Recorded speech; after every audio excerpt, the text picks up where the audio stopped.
തിരുവനന്തപുരം നെയ്യാറ്റിൻകരയിൽ വീട്ടമ്മ ജീവനൊടുക്കിയ സംഭവത്തിൽ കോൺഗ്രസ് നേതാവിനെതിരെ കേസ്.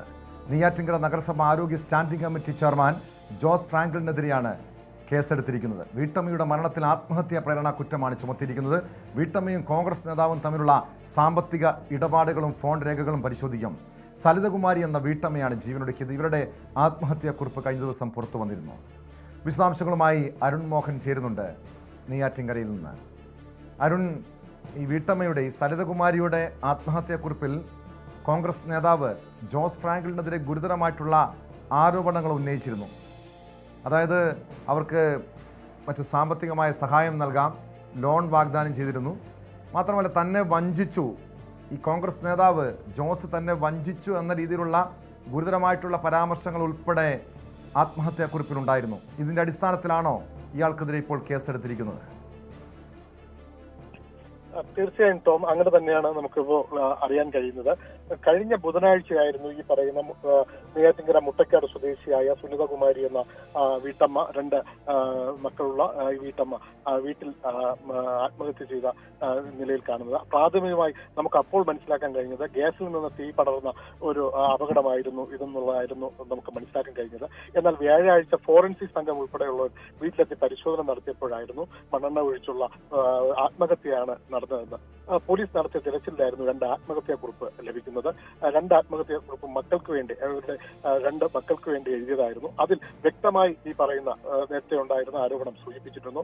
ജോസ് ഫ്രാങ്ക്ലിൻ എന്ന് പറയുന്ന നഗരസഭയുടെ ആരോഗ്യ സ്റ്റാൻഡിംഗ് കമ്മിറ്റി ചെയർമാൻ കൂടിയും മുതിർന്ന കോൺഗ്രസ് നേതാവുമായ അദ്ദേഹത്തെക്കുറിച്ച് ആരോപണം ഉയർന്നു. ഈ പറഞ്ഞതുപോലെ സാമ്പത്തികമായും അല്ലാതെയും ഒക്കെ തന്നെ വഞ്ചിച്ചു എന്നുള്ള ഒരു പരാമർശം തന്നെയായിരുന്നു അതിനകത്തുണ്ടായിരുന്നത്. അതിന്റെ അടിസ്ഥാനത്തിൽ പോലീസ് വീണ്ടും കേസിൽ ആദ്യം അസ്വാഭാവിക മരണത്തിന് കേസെടുത്ത പോലീസ് അതിൽ കൂടെ കേസ് വീണ്ടും അതിനെ പുനർക്രമീകരിക്കുകയായിരുന്നു. അങ്ങനെയാണ് ഇന്ന് ഈ പറയുന്ന ജോസ് ഫ്രാങ്ക്ലിനെതിരെ കേസ് എടുത്തിരിക്കുന്നത്. വഞ്ചന കുറ്റം ഉൾപ്പെടെയുള്ള അല്ലെങ്കിൽ ആത്മഹത്യാ പ്രേരണ കുറ്റം ഉൾപ്പെടെയുള്ള നിരവധി കേസുകൾ വകുപ്പുകൾ ചേർത്താണ് ഇപ്പോൾ നെയ്യാറ്റിൻകര പോലീസ് കേസെടുത്തിരിക്കുന്നത്. ആത്മഹത്യാക്കുറിപ്പ് വന്ന സമയം മുതൽ തന്നെ ഇദ്ദേഹം ഒളിവിൽ പോയിട്ടുണ്ട് എന്നുള്ള ഒളിവിൽ പോയി എന്നുള്ളതാണ് നമുക്ക് മനസ്സിലാക്കാൻ കഴിയുന്നത്. ഇദ്ദേഹം ഒളിവിലായിരുന്നു എന്നുള്ളതാണ് പറയുന്നത്. ഇപ്പോഴും പോലീസ് തിരച്ചിൽ തുടരുന്നു. എന്തായാലും വരും മണിക്കൂറുകളിൽ ഇദ്ദേഹത്തെ കസ്റ്റഡിയിലെടുക്കാൻ കഴിയുമെന്നുള്ളതാണ്. തീർച്ചയായും തന്നെ വഞ്ചിച്ചു എന്ന് ഈ സലിതകുമാരിയുടെ ആത്മഹത്യാക്കുറിപ്പിൽ പറയുന്നുണ്ടല്ലോ. അത് ഏത് രീതിയിലുള്ള വഞ്ചന? അതായത് 2 വർഷം മുൻപാണ് ഈ വീട്ടമ്മ വീടിന് തൊട്ട് സമീപത്ത് തന്നെ ഒരു ബേക്കറി ആരംഭിക്കുന്നത്. അതിനുശേഷം ഈ ജോസ്, നഗരസഭാ കൗൺസിലറായിട്ടുള്ള ജോസ് ഇവർക്ക് ലോൺ വാഗ്ദാനം ചെയ്യുന്നു. ലോൺ എടുത്ത് ക്രമീകരിച്ച് തരാം, മറ്റ് സാമ്പത്തിക സഹായങ്ങൾ നൽകാം എന്ന രീതിയിലൊക്കെ പറഞ്ഞ് ഇവരെ ബന്ധപ്പെടുന്നുണ്ട്. എങ്ങനെ രീതിയിലുള്ള, അതായത് ഇവരെ സാമ്പത്തികമായി ചൂഷണം ചെയ്തു, അതിനപ്പുറം മറ്റേതെങ്കിലും രീതിയിലുള്ള ചൂഷണങ്ങൾ നേരിട്ടു എന്നാണോ മനസ്സിലാക്കേണ്ടത്?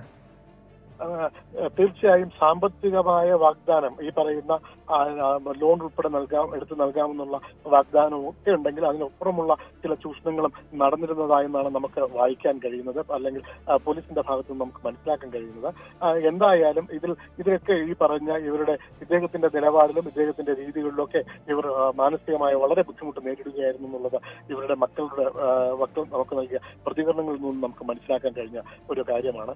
എന്തായാലും ഇതിന്റെ ഒരു അടിസ്ഥാനത്തിലാണ് ഇപ്പോൾ പ്രതിക്കെതിരെ കേസെടുത്തിരിക്കുന്നത്. കാരണം ഈ വഞ്ചനാക്കുറ്റം, ഈ ആത്മഹത്യാ പ്രേരണ ഉൾപ്പെടെയുള്ള വകുപ്പുകൾ ചേർത്ത് ഇവരെ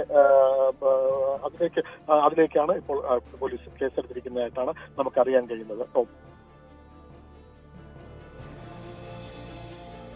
അങ്ങനെ എന്തെങ്കിലും വിവരങ്ങൾ ഇപ്പോൾ ആത്മഹത്യാ പ്രേരണ കുറ്റം ചുമത്തിയിട്ടുണ്ട്, കൃത്യമായ തെളിവുകൾ ഈ ആത്മഹത്യാക്കുറിപ്പിന് അപ്പുറം മറ്റെന്തെങ്കിലും തെളിവുകൾ ഇയാൾക്കെതിരെ ലഭ്യമായിട്ടുണ്ടോ? ഫോൺ രേഖകൾ പരിശോധിക്കുന്നുണ്ട്, സാമ്പത്തിക ഇടപാടുകൾ പരിശോധിക്കുന്നുണ്ട്. അതുമായി ബന്ധപ്പെട്ട എന്തെങ്കിലും സൂചനകൾ പോലീസിന് ലഭിച്ചിട്ടുണ്ടോ അരുൺ?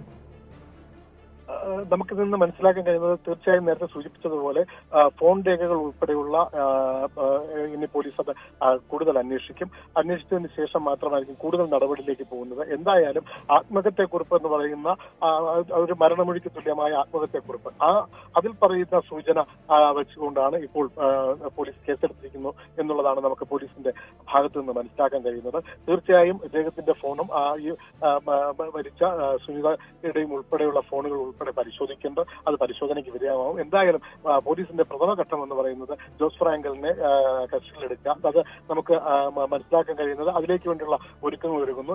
കാരണം ഇതേ ഒരു ജനപ്രതിനിധിയാണ്. അപ്പോൾ സ്വാഭാവികമായും ജനപ്രതിനിധി എന്നുള്ള രീതിയിൽ സ്വാഭാവികമായും അവരുടെ പാർട്ടി നേതൃത്വത്തോടൊക്കെ പോലീസ് ബന്ധപ്പെട്ടിട്ടുണ്ട്. കാരണം എത്രയും വേഗം സറണ്ടർ ആവാൻ അല്ലെങ്കിൽ ഇവരുടെ ബന്ധുക്കൾക്കും നോട്ടീസ് നൽകിയിട്ടുണ്ടെന്നാണ് നമുക്ക് മനസ്സിലാക്കാൻ കഴിയുന്നത്. എത്രയും വേഗം സറണ്ടർ ആകുമെന്ന്. പക്ഷേ അദ്ദേഹം ഈ പറഞ്ഞ ആത്മഹത്യാക്കുറിപ്പ് ലഭിച്ച സമയം മുതൽ ഇദ്ദേഹം ഇപ്പോൾ ഒളിവിലാണ് എന്നുള്ളതാണ് നമുക്ക് പോലീസിന്റെ ഭാഗത്ത് നിന്ന് വഹിക്കുന്നത്. കാരണം ഇദ്ദേഹത്തിന്റെ ഫോൺ കഴിഞ്ഞ ദിവസം വരെ ഓണായിരുന്നു. പക്ഷെ ഇപ്പോൾ അതും സ്വിച്ച് ഓഫ് ആണ് എന്നാണ് പോലീസിന്റെ ഭാഗത്ത് നിന്ന് പറയുന്നത്. ടോം.